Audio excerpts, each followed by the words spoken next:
सभी स्टूडेंट्स को मेरा नमस्कार। I am Nimesh Dabral, welcome you all to asset classes and I hope you are all doing great. तो इस वीडियो में हम करने वाले हैं सीबीएसई द्वारा रिलीज किया गया practice set for CBSE 2022 to 2023।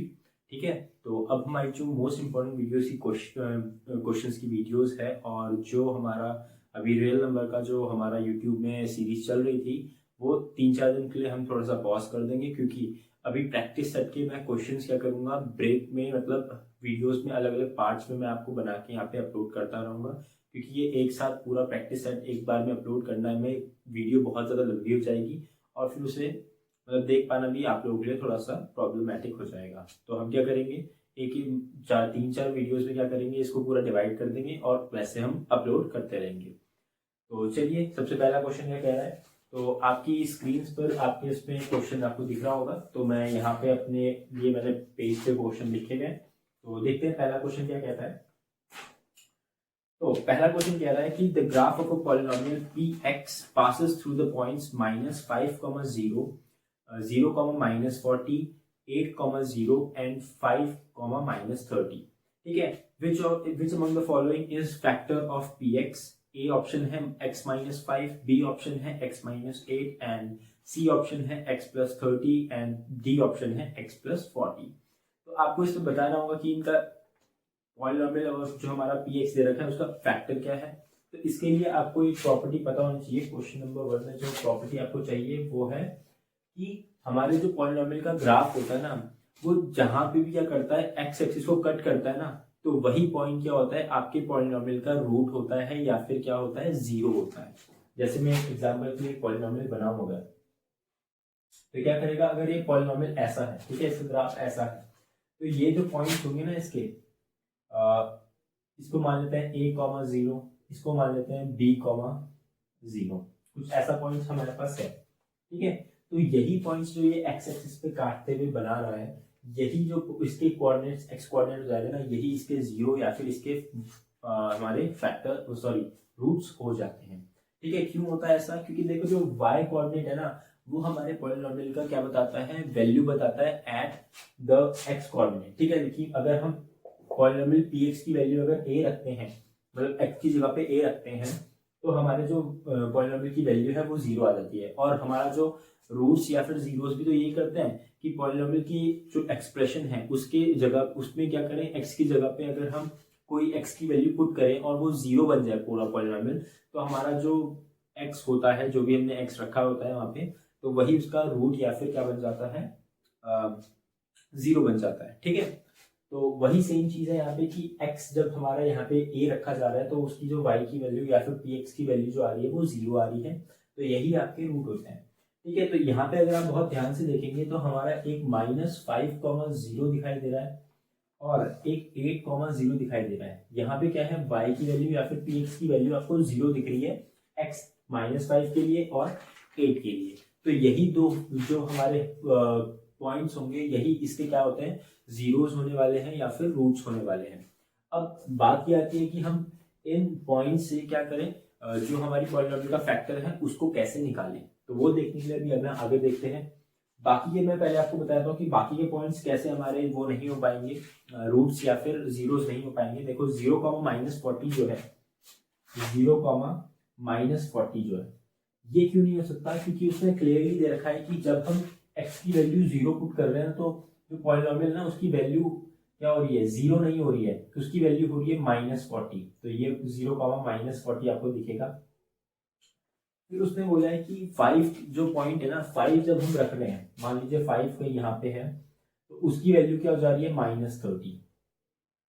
ठीक है, तो यहाँ पे क्या है, हमारा जो x की वैल्यू हम 5 और 0 जब रख रहे हैं, तो हमारा जो पॉलिनोमियल है वो रिड्यूस होके जीरो नहीं बन रहा है, वो कुछ ना कुछ वैल्यू को अटेन कर रहा है, इसीलिए ये दो ऑप्शन तो वैसे ही एलिमिनेट हो जाते हैं। ठीक है, अब क्या कर रहे हैं, इस वाले ऑप्शन को देखते हैं। तो हम क्या कर रहे हैं, यहाँ पे x = -5 रख रहे हैं, तभी तो हमारा px जीरो आ रहा है। तो यहाँ से क्या करें, अगर हम x को इधर -5 को इधर शिफ्ट करेंगे तो x+5 क्या हो जाएगा, = 0। तो यहाँ से आपका x+5 एक रूट बच जाता है। और अगर 8, 0 को देखें तो x = 8 जब पुट कर रहे हैं तो पॉलिनोमियल क्या बन जा रहा है, 0। ठीक है, तो यहाँ से अगर 8 को इधर शिफ्ट करेंगे तो x -8 हमारा जो फैक्टर है वो मिल जाता है। ठीक है, तो अब यहाँ पे दो फैक्टर्स देखें, x+5 और x-8। तो ऑप्शन में आपको देखेंगे कि कौन सा गिवन है, तो आपको दिख रहा होगा x-8 गिवन है। ठीक है, x-8, तो ये आपका आंसर होने वाला है। और जो x+5 है उसको ना देके उन्होंने x-5 दे दिया है बच्चों को कंफ्यूज करने के लिए, क्योंकि देखो यहाँ पे हमारा पॉइंट है x की वैल्यू है -5, और बच्चे क्या करेंगे जल्दी जल्दी में उसको x-5 लिख के बोल देंगे कि यही फैक्टर है। उन्हें लगेगा कि यार दो फैक्टर मिल रहे हैं, और x-8 क्यों नहीं करेंगे, क्योंकि यहाँ तो x पॉजिटिव का है, 8 पॉजिटिव का है, तो x बोलेंगे कि ये तो x+8 बनना चाहिए। ठीक है, तो यहाँ पे ध्यान रखना कि अगर x -5 रखते हैं तो फैक्टर हमारा x+5 बनता है, और x 8 रखते हैं तो फैक्टर हमारा x-8 बनता है। तो चलिए फिर आप ये नोट कर लीजिए और इसका ध्यान रखिएगा, फिर हम आगे बढ़ते हैं। तो चलिए नेक्स्ट क्वेश्चन देखते हैं क्या बोल रहे हैं। नेक्स्ट क्वेश्चन हमारा बोलता है कि show below is a pair of linear equations, और इक्वेशंस क्या दे रखी है, mx + 4y - 6 = 0 and ny - 12x + 12 = 0। ठीक है, ये दे रखी है, और बोल रहा है for which values of m and n do the above equations have infinitely many solutions, और हमारे पास ऑप्शन अलग अलग दिए गए। तो यहाँ पे पहले तो आपको इस क्वेश्चन को करने के लिए आपको क्या पता होना चाहिए, मैं उसकी थ्योरी आपको फटाफट बता देता हूँ। तो यहाँ पे जब भी आपको क्या होता है, दो इक्वेशंस दी हो a1x + b1y + c1 = 0, a2x + b2y + c2 = 0। तो यहाँ पे क्या करते हैं, हम x और x का कोफिशिएंट कंपेयर करते हैं, a1/a2, y का कोफिशिएंट b1/b2, एंड कांस्टेंट को हम क्या करेंगे, रेशियो निकालेंगे। और अगर इसमें क्या होता है कि ये अगर इक्वल नहीं आता, इस वाले की तो बात ही नहीं करनी है, पहले वाले में तो अगर यही दोनों पहले क्या है इक्वल नहीं आ रहे हैं, तो इसका मतलब होता है कि जो हमारे पास होता है अ यूनिक सोल्यूशन। मतलब क्या होगा, सोल्यूशन, इसका मतलब है कि हम जब इन दोनों इक्वेशंस को आपस में सॉल्व करेंगे तो x और y की एक यूनिक सोल्यूशन, मतलब वैल्यू आने वाली है, x और y की इंडिविजुअल। ठीक है, तो यूनिक सोल्यूशन का फर्दर एक मतलब होता है कि ये होती है इंटरसेक्टिंग लाइंस।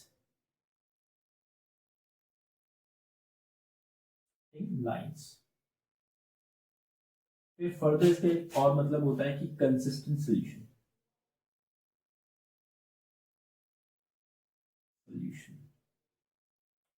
ठीक है, कंसिस्टेंट सोल्यूशन नहीं, सोल्यूशन नहीं बोलते इसे, कंसिस्टेंट सिस्टम बोलते हैं। ठीक है, जब भी हमारे सिस्टम का सोल्यूशन आराम से निकल जाता है या सोल्यूशन एग्जिस्ट करता है तो ऐसे सिस्टम को हम कंसिस्टेंट बोलते हैं। तो एग्जाम में ये तीनों में से कुछ भी लिखा आ सकता है, तो आपको ये चीजें याद रखनी है कि जब भी a1/a2 is not equal to b1/b2 होता है, तब या तो यूनिक सोल्यूशन होगा या इंटरसेक्टिंग लाइन, जो कि मतलब तीनों ही होंगे, और वो नाम आपको कुछ भी दे सकता है। इंटरसेक्टिंग लाइंस का मतलब है कि दोनों लाइंस क्या कर रही होंगी, एक दूसरे को काट रही होंगी। तभी तो यूनिक सोल्यूशन भी निकल रहा है कि ये इस पॉइंट पे x1 और y1 दो अलग अलग ऐसी यूनिक वैल्यू हमें मिल रही होगी, तो इसमें ये चीज है। फिर नेक्स्ट देखते हैं, a1/a2 is equals to b1/b2 is not equals to c1/c2। ठीक है, तो ये हमें क्या देता है, पैरेलल लाइंस, पैरेलल लाइंस यहाँ पे लिखा जाएगा, यहाँ पे लगाएगा नो सोल्यूशन, नो सोल्यूशन, साथ में पैरेलल लाइंस। ठीक है, और साथ में इनकंसिस्टेंट सिस्टम।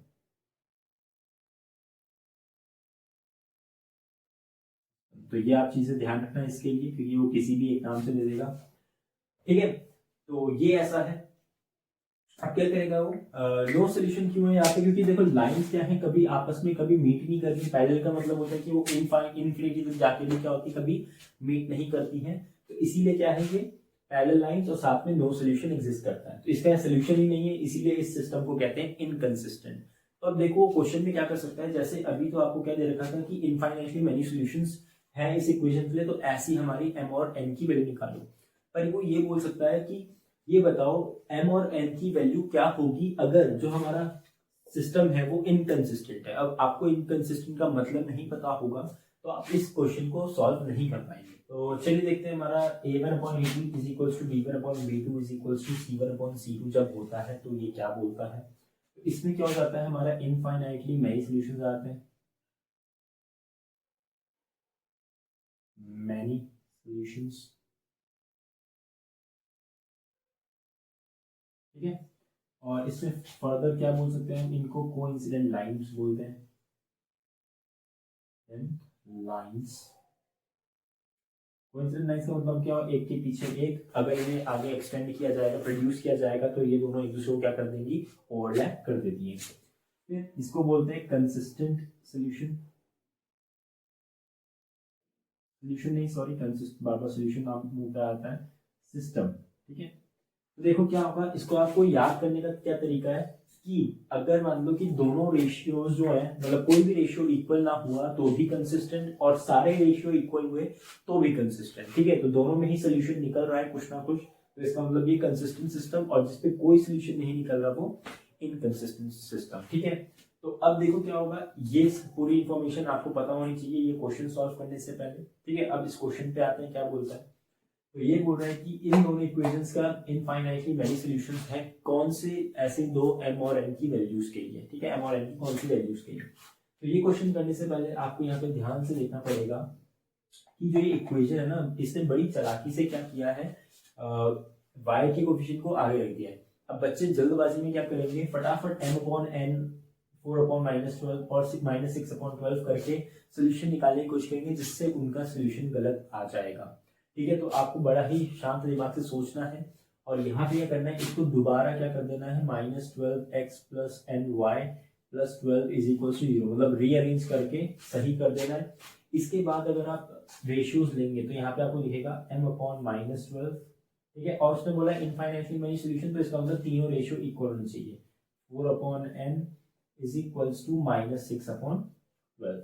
अब इसको सॉल्व करेंगे तो m की वैल्यू के लिए आप इसको इसके साथ इक्वेट करो, n की वैल्यू के लिए इसको इसके साथ इक्वेट करो, ठीक है। तो m upon -12 is equals to -1/2 हो जाएगा ये रेशियो, तो ये हो जाएगा 6, तो ये आ जाएगा m इज इक्वल्स टू 6, ठीक है। उसके बाद 4 अपॉन n को अगर लिखेंगे -1/2 के इक्वल, तो यहाँ से n की वैल्यू आ जाएगी -8। तो देखते हैं हमारे ऑप्शन में ऐसा कौन सा सही है, तो आप देखेंगे अगर तो ऑप्शन सी, जिसमें m इज इक्वल टू 6 और n इज इक्वल टू -8 आपको वैल्यू दिखाई दे रही है। तो आप ये वाला सोल्यूशन को, मतलब फुल इसको अगर आप नोट करना चाहते हैं तो कर लीजिए, उसके बाद हम नेक्स्ट क्वेश्चन पे बढ़ते हैं, ठीक है। तो चलिए हम क्वेश्चन नंबर 3 पे आते हैं। क्या बोलता है ये क्वेश्चन, यहाँ पे इसमें क्या किया है, हमें दे दी है px² plus qx plus r एक क्वाड्रेटिक इक्वेशन, और यहाँ पे दे दिया है कि q² minus 4p r is greater than 0, ठीक है। तो मैं क्वेश्चन रीड करता हूँ, क्या क्वेश्चन हमारा बोल रहा है। ये बोल रहा है कि a teacher asks 3 students to complete the following statement about the nature of the roots of a quadratic equation.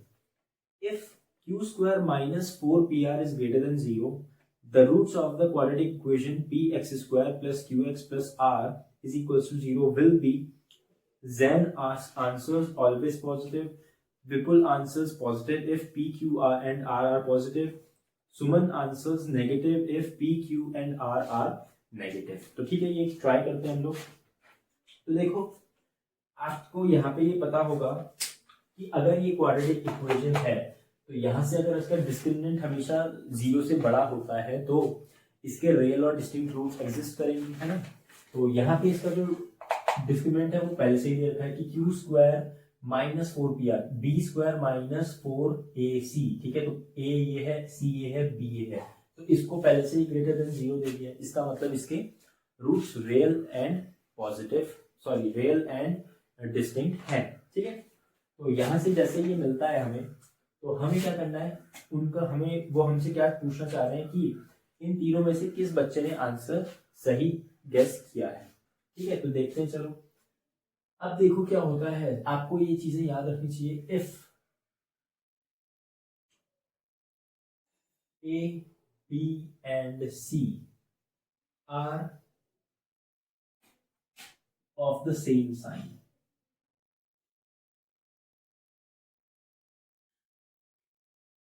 ठीक है। अगर ये तीनों क्या होते हैं, सेम साइन के होते हैं, देन सेम साइन का मतलब है ऑलमोस्ट पॉजिटिव ही होने वाले हैं, क्योंकि देखो नेगेटिव अगर तीनों होंगे तो नेगेटिव कॉमन लेने के बाद दोबारा पॉजिटिव ही हो जाना है, तो सेम साइन मैंने इसीलिए लिख दिया कि चलो दोनों में वो हो जाएगा। then the roots are always positive, sorry positive नहीं, नेगेटिव। ठीक है, ये याद रखना कि जब भी क्या होगा हमारे ए बी सी, मतलब कि क्या है, तीनों के कोफिशिएंट्स एक्स स्क्वायर और एक्स और जो हमारा कांस्टेंट है, तीनों अगर पॉजिटिव होते हैं तो क्या होता है, हमारे जो रूट्स होते हैं वो हमेशा नेगेटिव होते हैं। ठीक है, उसके बाद देखते हैं, इफ ए बी भी नहीं, A and C are of same sign and B is of different sign, then the roots are always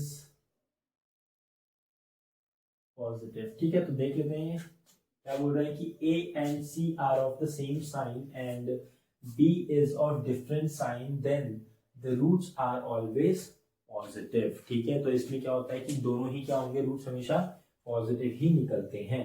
ठीक है, फिर अब नेक्स्ट है, ये पहला हो गया, ये सेकंड हो गया और ये third. If A and B are of same sign and C is of different sign,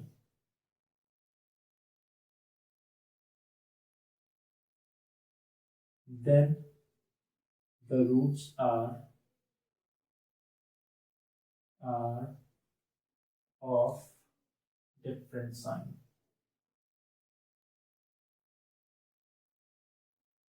ठीक है, तो अब अगर ए और बी सेम साइन के हुए, सी क्या हुआ, डिफरेंट साइन का हुआ, तो क्या हो जाएगा कि जो रूट्स होंगे ना वो भी डिफरेंट साइन के आएंगे। तो आप इन 3 पॉइंट्स को याद रखना, तो अगर इन 3 पॉइंट्स को आप याद रख लोगे तो आप इजीली आंसर निकाल पाओगे। साथ ही साथ आप एक और चीज याद कर सकते हो कि अगर हमारा 4 पॉइंट है, if b is equal to 0 आ जाता है, ठीक है, देन क्या हो जाएगा, अगर यहाँ पे देखो b 0, मतलब यहाँ पे q अगर 0 हो जाता है तो यहाँ पे P X square plus R ही बचेगा। ठीक है, P X square plus R, then the roots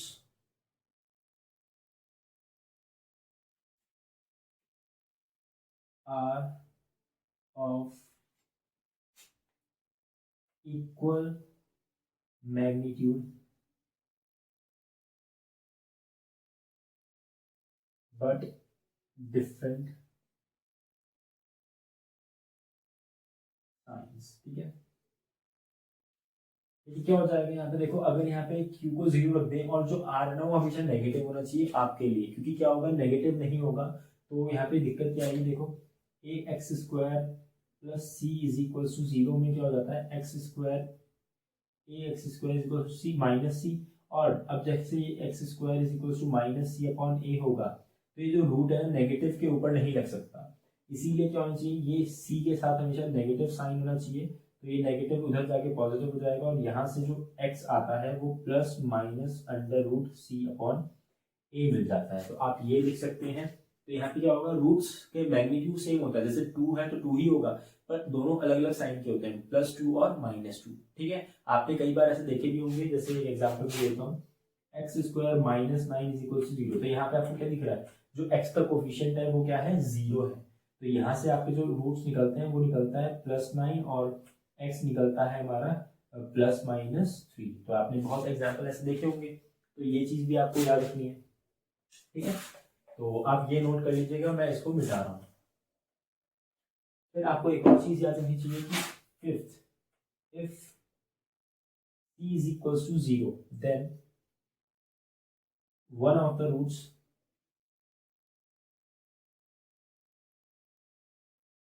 is 0 and the other is x is equals to minus b upon a. ठीक है, ये होने वाला है। क्यों हुआ ऐसा, ये आप देख सकते हैं कि a x square plus b x is equals to 0 हो जाएगा, क्योंकि सी गायब हो चुका है। तो यहाँ से x कॉमन आ जाएगा, तो यहाँ पे बचेगा a x plus b is equals to 0। यहाँ से x की वैल्यू एक 0 बचेगी और x की वैल्यू एक माइनस बी अपॉन ए ही आएगी। तो ये भी चीज़ आप नोट कर सकते हैं। एक और था रेसिप्रोकल वाला, वो मुझे अभी याद नहीं आ रहा है कि वो उसका रूल क्या था, बट मैं आपको जब मेरे को याद आएगा तो मैं बता दूंगा। ठीक है, तो तब तक आप ये नोट कर लीजिएगा, फिर हम देखते हैं इसका आंसर क्या आने वाला है।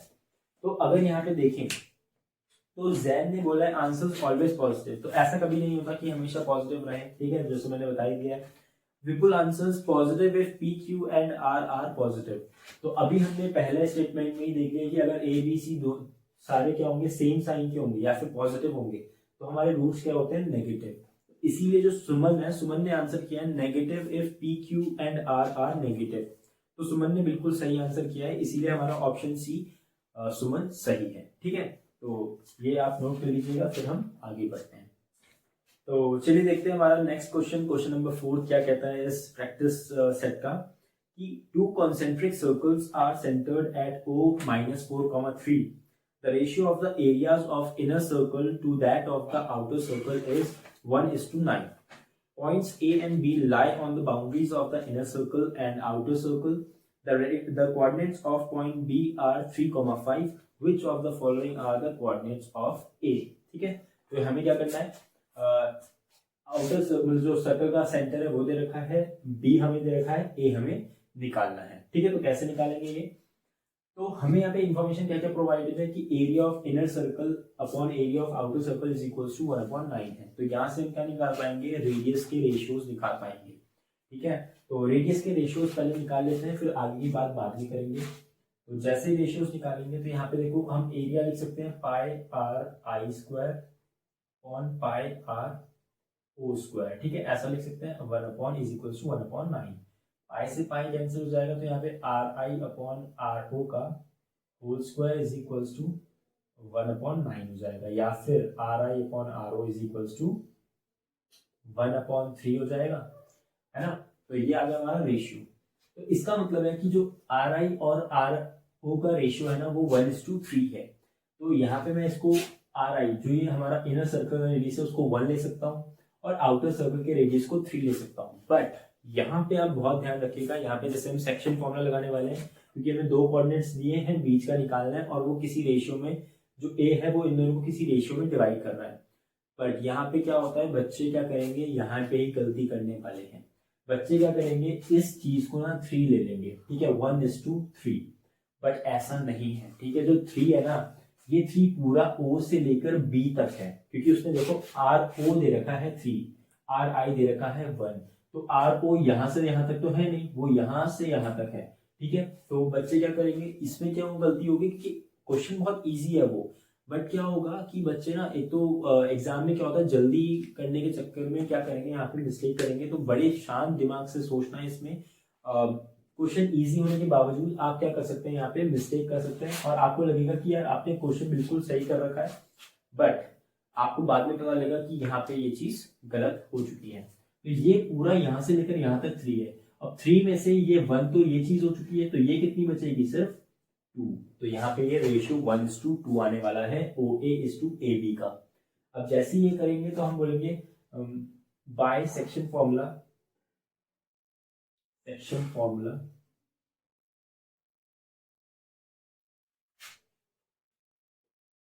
Coordinates of A R. ठीक है, ए के कोऑर्डिनेट्स क्या हो जाएंगे, x इज इक्वल टू, हम क्या कर लेते हैं इसको, x2 y2 और x1 y1 ले लेते हैं। तो x2 इंटू, चलो मैं यहाँ पे फॉर्मूला नहीं लिख रहा हूँ, चलो लिख ही देता हूँ, mx2 plus ny1, sorry x1 y1 याद आ रहा है मुझे, x1 upon m plus n, ये फॉर्मूला होता है। तो यहाँ पे देखो x2 अगर ये है हमारा 3, तो m क्या हो जाएगा 1, तो 3 इंटू 1 प्लस ये हो जाएगा x1 इंटू n, तो -4 इंटू 2, ठीक है, ये आ जाएगा अपॉन में m प्लस एन, तो 1 प्लस 2 इज 3। तो जैसे ही सॉल्व करेंगे x की वैल्यू आएगी 3 माइनस 8/3, या फिर x will be equal to -5/3। तो x की वैल्यू ये आ चुकी है। और देखते हैं हमारे y की वैल्यू क्या आती है। y इज इक्वल टू हो जाएगा my2 minus ny1 upon m plus n, ये होने वाला है। तो यहाँ से जैसे y की वैल्यू निकालेंगे m, तो m है हमारा 1 इंटू 5, तो 1 इंटू 5 प्लस, यहाँ पे प्लस है sorry, into n into y1, 2 into 3 upon m plus n is 3। तो y इज इक्वल टू आ जाएगा 5 प्लस 6, 11/3। तो आप देख सकते हैं कि यहाँ पे जो भी हमारे x की वैल्यू -5/3 होगी और 11/3 होगी, वही हमारा आंसर सही है। तो यहाँ पे अगर देखेंगे तो ऑप्शन बी मेरे को सही दिखाई दे रहा है, -5/3 और 11/3। तो चलिए आप इस क्वेश्चन को भी नोट कर सकते हैं और फिर हम आगे बढ़ते हैं। देखिए हमारा क्वेश्चन नंबर 5 क्या बोलता है।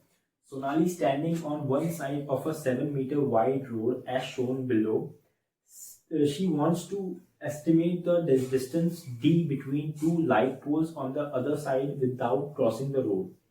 Which of the following expressions represent d in terms of p and r? ठीक है, तो अब देखो क्या है, ये हमारी रोड है, ठीक है, और ये कितने मीटर वाइड है 7।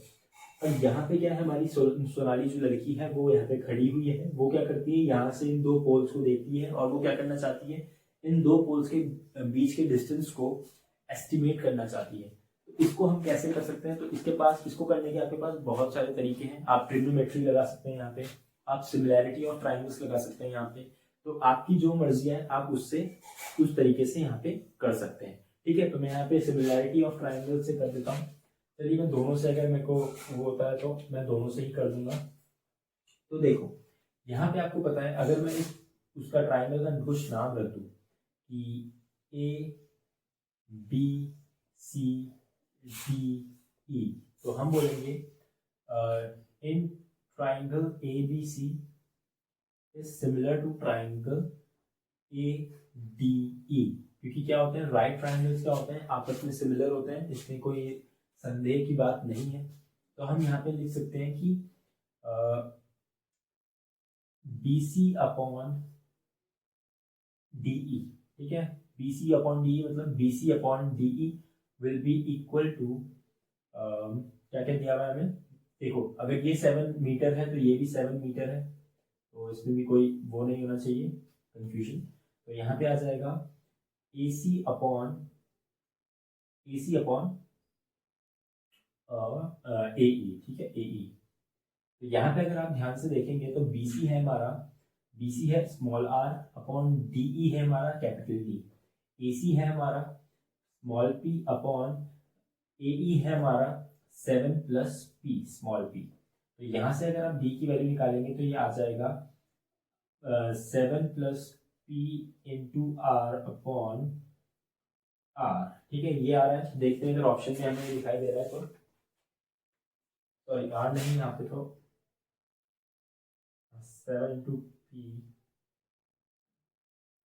यहाँ पे r आना चाहिए था, यहाँ पे अपॉन में p आना चाहिए था, ठीक है। तो ये आएगा आंसर इसका,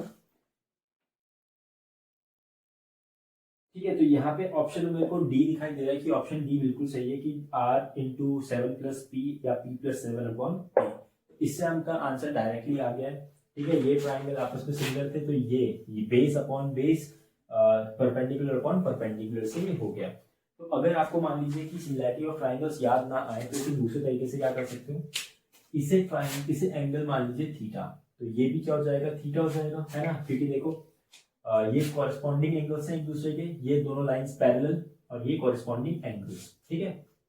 तो अगर हम छोटे वाले ट्राइंगल में कुछ लगाएं कॉस थीटा, कॉस थीटा नहीं, कॉस थीटा तो हमारा वो नहीं देगा, साइन थीटा अगर लगाएंगे तो देखो sine theta will be equal to, तो यहाँ पे देखो साइन थीटा क्या होता है, नहीं sorry I am really sorry, यहाँ पे हम लगाएंगे टेन थीटा, क्योंकि हमें तो हाइपोटेन्यूज दे ही रखा है तो हमें उसकी जरूरत ही नहीं है, हमें परपेंडिकुलर और बेस चाहिए।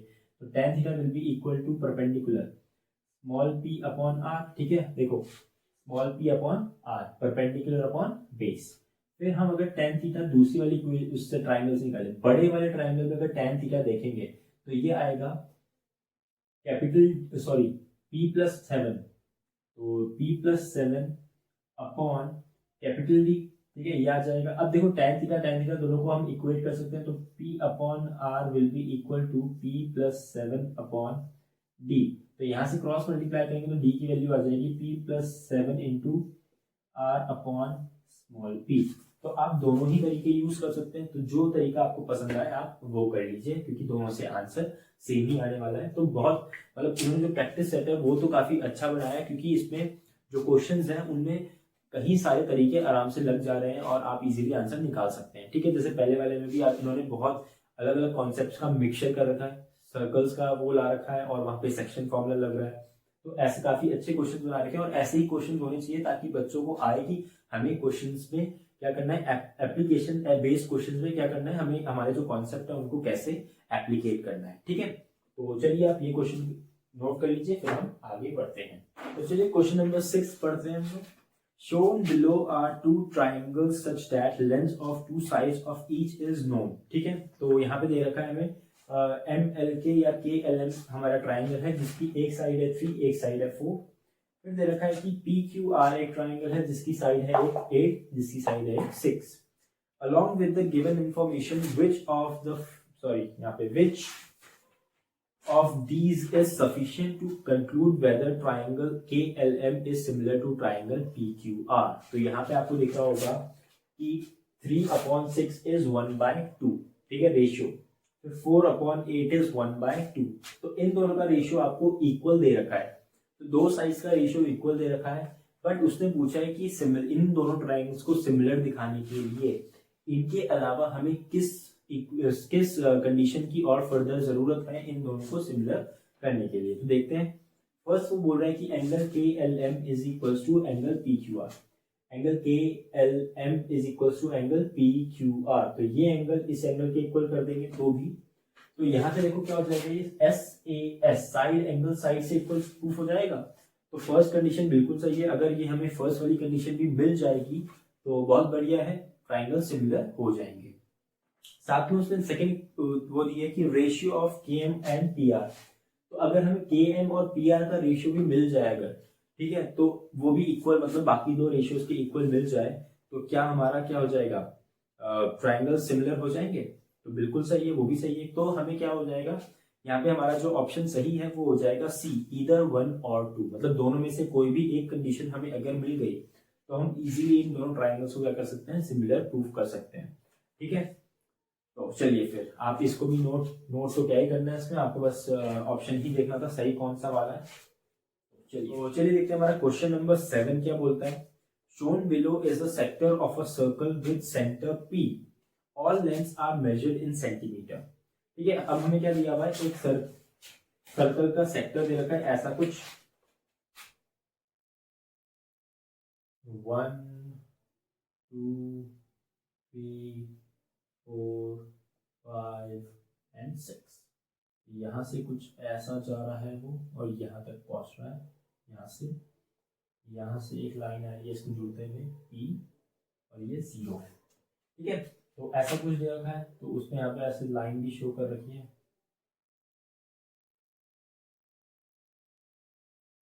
ठीक है, और ये कुछ ऐसा। तो देखिए क्या करते हैं, अब उसने बोला है कि what is the length of PE। ठीक है, ये PE यहाँ पे कहीं E है हमारा, और ये हमें दे रखा है Q और ये हमें दे रखा है, और मैंने इसका नोट नहीं किया तो इसको हम कुछ भी मान लेते हैं अभी के लिए। ठीक है, तो अब हमें क्या करना है, PE की वैल्यू निकालनी कितनी होने वाली है। तो कैसे कर सकते हैं हम इसको, तो देखते हैं। तो इसको भी करने के आपके पास बहुत सारे तरीके हैं, तो आप जैसा लगाना चाहें वैसा लगा लीजिए।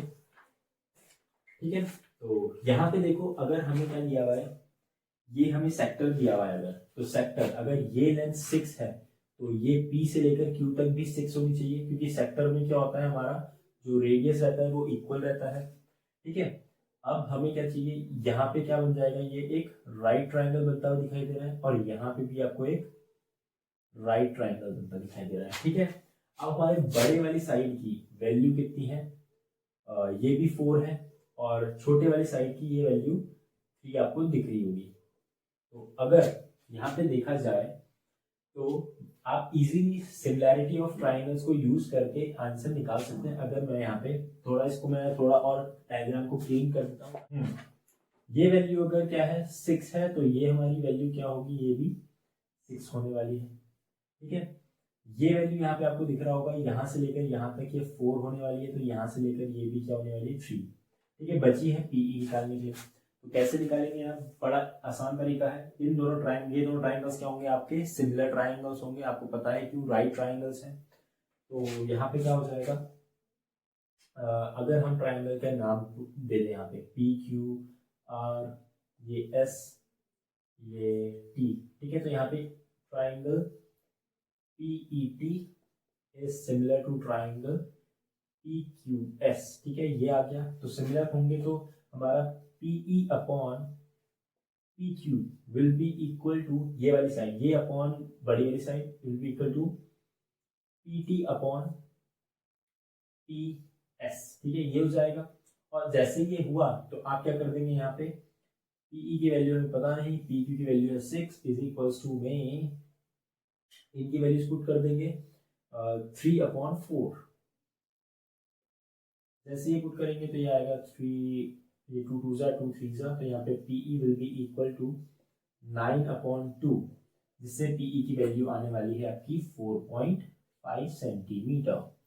तो ये है आपका आंसर। बड़ा ही इजी था क्वेश्चन, ज़्यादा मुश्किल नहीं था। थोड़ा सा एप्लीकेशन करने में प्रॉब्लम हो सकती है, क्योंकि उसने सेक्टर वगैरह दे दिया, तो बच्चे को सेक्टर सुन के वो हमारा एरिया रिलेटेड सर्कल्स का ही वो याद आएगा, और बच्चा उसी चैप्टर के अंदर ही क्या करेगा, ढूंढ ढूंढ के अपना वो आंसर वहीं से उसी चैप्टर से ढूंढना शुरू कर देगा, और उसमें टाइम थोड़ा सा वेस्ट हो जाएगा। तो इसीलिए मैं आपको सजेस्ट करूंगा कि जब आप एग्जाम आपके जब भी हो, तो वहां पे क्या करना कि अगर मान लो किसी से रिलेटेड, किसी चैप्टर से रिलेटेड कोई आ गया, जैसे यहाँ पे सर सेक्टर से रिलेटेड हमारा वो आ गया है, तो आप उसी चैप्टर के ऊपर दिमाग मत लगाने लगना। हो सकता है कि उसमें वो दिया हो सेक्टर, बट जो हमारा एप्लीकेशन है किसी और थ्योरी का लग रहा हो, मतलब कि किसी और हमारा फॉर्मूले वगैरह का एप्लीकेशन हो रहा हो वहाँ पे। तो इसलिए अपना ब्रेन खोल के रखिएगा और कोशिश करिए, देखते रहिएगा कि कहाँ पे मैं क्या एप्लीकेट कर सकता हूँ। जितना आपने 10th में सीखा है, 10th से पहले 9th में भी सीखा है,